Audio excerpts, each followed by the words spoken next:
আসসালামু আলাইকুম, সবাই কেমন আছেন? এবারে ঈদ উপলক্ষে ব্যতিক্রমে একটা ভ্রমণ করলাম। মরুভূমির দৃশ্যগুলো দেখার জন্য ছুটে গেলাম, কীভাবে মরুভূমিতে মানুষ বসবাস করতো থাকতো এগুলো দেখার জন্য। আপনি এখন যে মরুভূমিতে হাঁটছে এখানে একসময় অনেক মানুষজন বসবাস করতো, এখন করে না। এখন আর আরব দেশ এত উন্নত হয়ে গেছে, তারা সবাই এখন শহর এলাকার মধ্যে বসবাস করে সবাই। এখানে বসবাস না করলেও এখানে বিভিন্ন দেশের লোকজন আছে যারা কাজকর্ম করে, পরিচর্যা করে। অনেক মানুষকে দেখা হয়েছে, অনেক মানুষ দেখছি তারা তাকে এগুলো দেখাশোনা করে, এই বাগান পরিচর্যা করে। যেমন একটা মরুভূমিতে একটা এরিয়া দেখলাম, এখানে আরবিরা মাঝে মাঝে যায়, ওরা আড্ডা দেয়, ঘোরাঘুরি করে, বিভিন্ন পার্টি করে, এটা ওদের মালিকানাধীন। এখানে একজন লোকের সাথে দেখা হলো, উনি অবশ্যই আমার দেশি ভাই, হাতিয়ার একজন নাজম ভাই, উনি সবগুলো দেখাশোনা করে।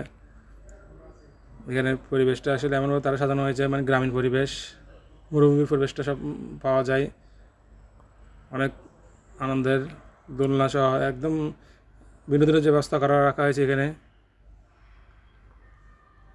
চমৎকার পরিবেশ। নাজিম ভাইয়ের সাথে অনেকক্ষণ দীর্ঘ কথা হলাম, ওনার জানতে চাইলাম উনি কী করেন না করেন, উনি কত বছর ধরে এখানে কাজ করেন। আসলে উনি অনেক ভালো আছেন, বলতেছেন মজা আছেন। তার মধ্যে উনি আবার এই বেগুন বাগানগুলো আছে ওনার খাওয়ার জন্য, আরবিদের খাওয়ানোর জন্য। বেগুন বাগান, বেগুন ক্ষেত, মরিচ ক্ষেত, টমেটো ক্ষেত, সব বিভিন্ন সবজির চাষবাস এখানে উনি নিয়মিত করেন। উনি আরবিদের আসলে ওনারা নিয়ে যান, ওনারা খান সবাই। অনেক সুন্দর একটা পরিবেশ, গ্রামীণ পরিবেশ, মানে আরবিদের পরিবেশগুলো, আগের পরিবেশগুলো এগুলো তুলে ধরা হয়েছে।